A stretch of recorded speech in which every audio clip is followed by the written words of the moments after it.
کے اور ہمارے نبی صلی اللہ علیہ وسلم اس ایک مسئلے کو اٹھایا ہے. گالیاں بے حساب پڑی ہیں، ان کے ساتھیوں کو آگ کے انگاروں پر لٹایا گیا ہے، نیزہ مار کر مکے میں ابھی جنگ بھی نہیں ہو رہی ہے ان کو شہید کر ڈالا گیا ہے. یہ سب کچھ ہو رہا ہے، لیکن نبی صلی اللہ علیہ وسلم فرماتے ہیں کہ بات ایک ہی ہے، چاہے اس طرح سے مجھے اور میرے ساتھیوں کو اذیتوں کے شکنجے میں کسو یا میری قدموں میں مال و دولت اور اپنے ملک کی بادشاہت کا تاج لا کر ڈال دو. بات یہی ہے کہ اللہ اکیلا ہے اور اس نے تم سب کو اپنی بندگی کے امتحان میں ڈالا ہے زندگی دے کر. اگر اس امتحان میں کامیاب ہوئے تو پھر اب کبھی موت کا وہ دور نہ آئے گا، ہمیشہ جوانی ہوگی، خوشی اور خوشحالی کی باتیں ہوگی. اور اگر نہ مانے تم اور تمہاری اولاد تو حال یہ ہو جائے گا کہ اوپر کا ہوٹھ اس آگ کے الاؤ کے اندر جلنے کے بعد آماس کر کے موٹا ہوگا اور چڑھ جائے گا ماتھے تک. نیچے کا ہوٹھ بعض دن یہ ہوگا کہ وہ بھی جلنے کے بعد آماس کرے گا اور ناف تک اتر آئے گا. تو یہ حسین و جمیل چہرے جو ناز و ادا سے بے پردگی اور بے حیائی کی پرواہ کیے بغیر اس وقت بھی گھومتے تھے اور آج بھی ہے، تو بتاؤ ان چہروں کا حال کیا ہوگا اگر ایمان کے ساتھ یہ اللہ کے پاس نہ پہنچے. یہ زندگی بھر کی جو ریاضت ہے کہ حاجی صاحب نے کوئی حج نہیں چھوڑا ہے،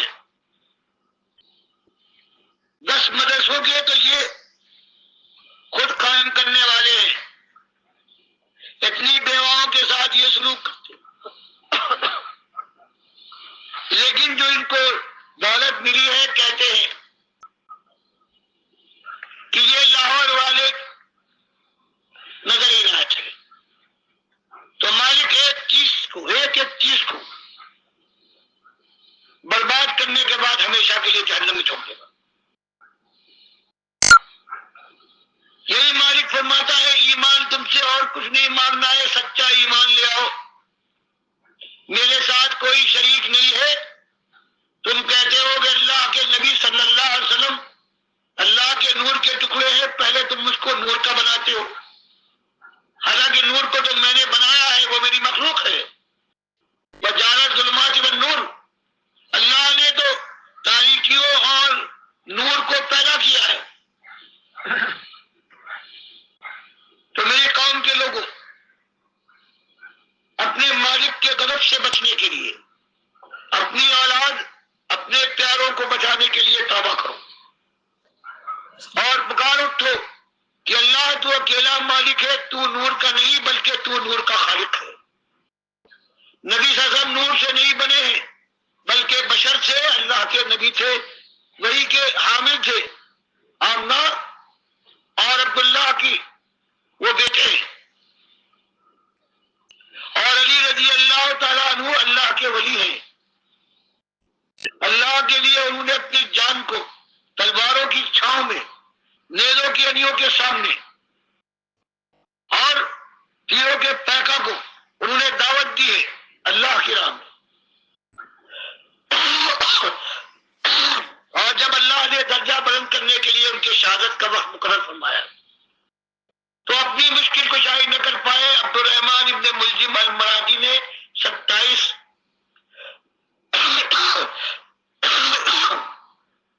رمضان کی فجر کی نماز کے وقت ان پر وار کیا ہے، قاتلانہ وار دل پڑے ہیں. پوچھتے ہیں حسن رضی اللہ تعالیٰ عنہ سے، دیکھے یہ کس نے مجھ پر وار کیا؟ وہ جواب دیتے ہیں بابا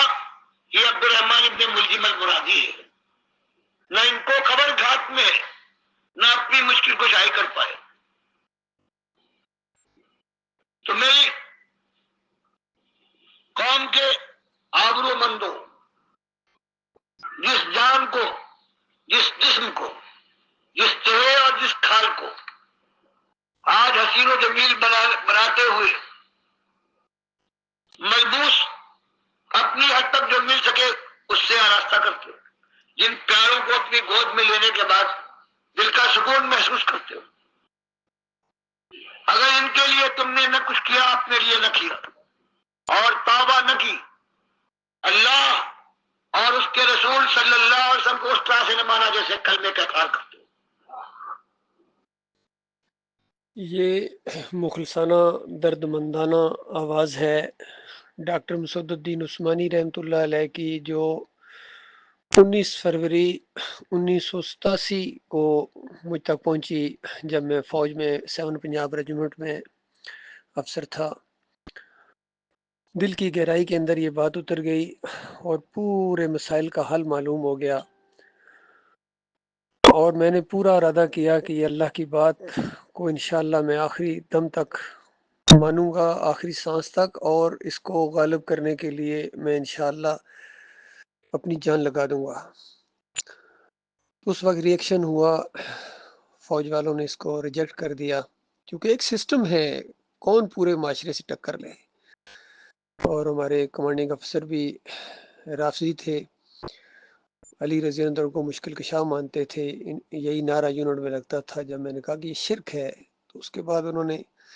ایک پورا پروپیگنڈا کیا اور فوج سے نکلوانے میں کامیاب ہو گئے۔ لیکن میرے دل کے اندر جو توحید کی یہ جو شمع روشن ہو گئی تھی، اور ہمدردی اپنی قوم کے لیے، اپنے اہل و عیال کے لیے، پوری انسانیت کے لیے، وہ یہی تھی کہ سب تک یہ پیغام پہنچے۔ اس کے بعد اپنے علاقے گجر خان اور اہلیان چکری وکیلاں کے سامنے جب یہ دعوت آئی تو انہوں نے بھی اسی طرح ریئیکشن کیا، پرچے کاٹے، مخالفتیں کیں، اور یہ بات آگے بڑھتی گئی۔ توحید کی دعوت کا ریئیکشن یہی ہوتا ہے، حتیٰ کہ اپنی جماعت کے اندر بھی جب یہ سجدہ تعظیمی کا شرک 2017 کے اندر ان کے اندر آیا، محمد حنیف کے اندر، تو میں کھڑا ہو گیا ان کے راستے میں کہ دیکھو یہ سجدہ تعظیمی نہیں تھا بلکہ سجدہ شکر تھا جو پورے خاندان نے اللہ کو کیا تھا۔ اور یہی تفسیر بیان کی ہے ڈاکٹر عثمانی رحمۃ اللہ علیہ نے، اس سے پہلے امام بخاری بھی اسی انداز سے لائے ہیں روایت۔ اور قرآن کی سورہ مریم کی 58 نمبر آیت اور سورہ آل عمران کی 80 نمبر آیت کا جو مضمون ہے، اور پھر پورے قرآن کا مضمون، تمام انبیاء نے توحید کی دعوت اٹھائی ہے، اس راستے میں تکلیفیں برداشت کی ہیں۔ تو یہ شرک جماعت کے اندر نہ لاؤ، یہ ظلم نہ کرو، بہت سمجھایا لیکن نہیں مانے، اور نظم کے ڈنڈے سے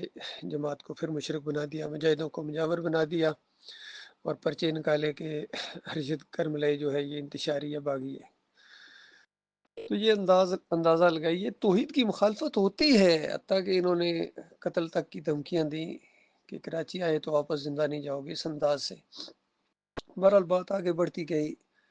اور پھر جب یہ توحید کی دعوت ذرا اور سوشل میڈیا کے ذریعے سامنے آنے لگی، اور خاص کر ویڈیوز کا استعمال، جس پر ڈاکٹر عثمانی رحمۃ اللہ علیہ کا فتویٰ بھی تھا کہ یہ بالکل جائز ہے، ایمان اور اسلام کے لیے اس کی جو استعمال ہے یہ بالکل جائز ہے، کسی حدیث کا انکار نہیں ہوتا ہے۔ تو پھر راستے میں کھڑے ہو گئے کچھ، کیونکہ توحید کا معاملہ ہے، اصل پرابلم ان کو توحید سے ہے، یہ ذرا پھیل نہ جائے، یہ لوگوں کے کانوں تک نہ پہنچ جائے، تو مخالفت کرنی شروع کر دی۔ پھر جناب الزامات لگنے شروع ہو گئے، پھر اسی طرح کا انداز جو محمد حنیف کی جماعت نے کیا تھا، انہوں نے بھی پرچے نکالے کہ ارشد کرملائی جو ہے یہ باغی ہے، ان کا بالکل صحیح کہا، میں ہر اس بندے کا باغی ہوں جو میرے مالک کی توحید کے راستے میں کوئی رکاوٹ بنتا ہے یا اس کو ٹیڑھا کرنے کی کوشش کرتا ہے۔ میں تو اپنے مالک کا کھاتا ہوں اور اسی کے گن گاتا ہوں، ہر طریقہ اختیار ہوگا، آڈیوز ہوں، ویڈیوز ہوں، میرا جینا، میرا مرنا، میری جان، میری صلات، میری قربانی ایک اللہ رب العالمین کے لیے ہے۔ پھر انہوں نے مخالفت کرنی شروع کر دی، اور پھر قتل کی دھمکیاں آنا شروع ہو گئیں۔ اور چند دن پہلے جو ان کا پروگرام ہوا ہے وہاں، اس میں ان کے ناظم نے کہا کہ ارشد توبہ کر لے، یہ جو توحید کے ویڈیو پھیلاتا ہے اس سے توبہ کر لے تو پھر ہمارا بھائی ہے۔ اندازہ لگائیے پرابلم کیا ہے، توحید کے ویڈیوز نہ پھیلیں، یہ کیونکہ زیادہ لوگ سنتے ہیں، کہیں زیادہ لوگوں تک یہ بات نہ پہنچ جائے، کہیں نہ کہیں اندر پرابلم تھی، بیماری تھی جو وقتاً فوقتاً باہر آ جاتی ہے۔ اور پھر تقریر کے اندر کہا کہ یہ توحیدی فرقہ، یعنی جو ویڈیو والا فرقہ، اندازہ لگائیے، یعنی ویڈیو کے ذریعے جو توحید پھیلاتا ہے اس کو یہ فرقہ کہتے ہیں۔ اسی طرح محمد حنیف نے بھی یہی کہا تھا، اس نے علیحدہ فرقہ بنا لیا ہے۔ ڈاکٹر عثمانی رحمۃ اللہ علیہ کو بھی یہی کہتے تھے، یہ فرقہ بن گیا ہے۔ کہتے رہو جو مرضی ہے کہو، اپنی گٹھڑی خوب مضبوط کرو، کل قیامت کے دن تمہیں پتہ چلے گا تم کس چیز کی مخالفت کرتے رہے ہو۔ اللہ تعالیٰ اپنے علم سے، اپنی قدرت سے، اپنی رحمت سے، اپنی شفقت سے وہ فیصلہ کرے گا کہ مالک اپنے مومن بندوں کو خوش کر دے گا، ان کی کوتاہیوں سے نظر اندازی کرے گا مالک، اور وہ جو وعدے اللہ تعالیٰ کے اپنے مومن بندوں سے ہیں، بس اس کا ایک شوق ہے آخری سانس، آخری لمحے تک مالک ایمان خالص کے اوپر قائم رکھے، اور پوری دنیا میں انشاءاللہ اس توحید کا غلبہ ہوگا۔ اب تو یہ تیزی کے ساتھ پھیلے گی، اور بہت ہی شرمندگی ہوگی کفر و شرک پھیلانے والوں کو اور توحید کا راستہ روکنے والوں کو، اور مومنوں کی جماعت کے اندر شرک کے انجیکشن دینے والوں کو۔ دنیا میں بھی ذلت اور خواری ان کے حصے میں آئے گی، اور مرنے کے بعد بھی یہ بہت ہی زیادہ پچھتائیں گے۔ اللہ تعالیٰ اس پچھتاوے سے اپنی پناہ میں رکھے، اور مخلص اور باصلاحیت لوگوں کو اللہ تعالیٰ اکٹھا کر دے، اور یہ اللہ کے راستے کے یہ مجاہد یہ آگے بڑھتے چلے جائیں، کوئی چیز ان کا راستہ نہ روک سکے گی۔ ہمارا مالک ہماری رہنمائی فرمائے گا، ہماری نگرانی فرمائے گا، ہماری حفاظت فرمائے گا، وہ ہمارے لیے کافی ہے۔ حسبی اللہ و نعم الوکیل، نعم المولا و نعم النصیر۔